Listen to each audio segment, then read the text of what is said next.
Hello, welcome to Physics World. This is Mrs. Homberg, and we're going to work with current electricity and now work on some analogies with waterfalls.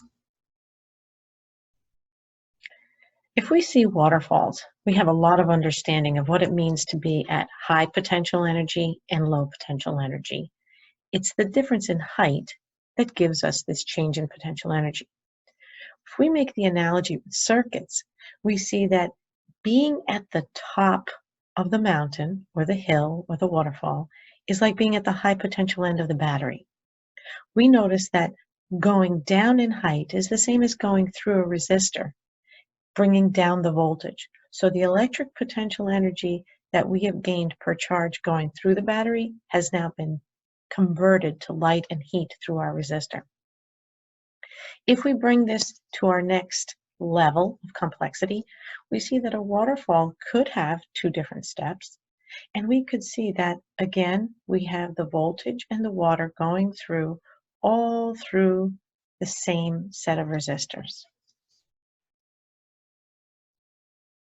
If we bring even more complexity to this, we will see that we could be at the high potential end and all the current is coming out of the battery.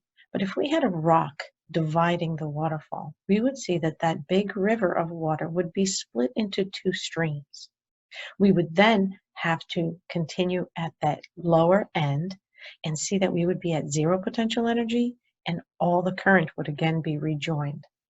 Let's make the schematic be the analogy with this. We're at the high potential end. All the I battery is coming out of here, the I total. And notice that when it comes to this meeting point here, it branches off into two parallel branches. So this one big current is going to be split into two smaller currents. And of course, when these join back together at this node, they will again become one big river.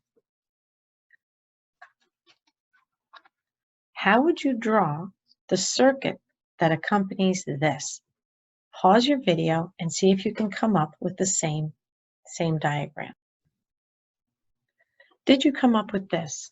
That here is the high potential end of the battery and the major total current, I battery.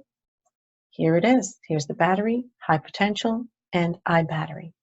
We notice that there's a split. So all of this wiring comes down to a split into two smaller streams. And then after that, they seem to rejoin.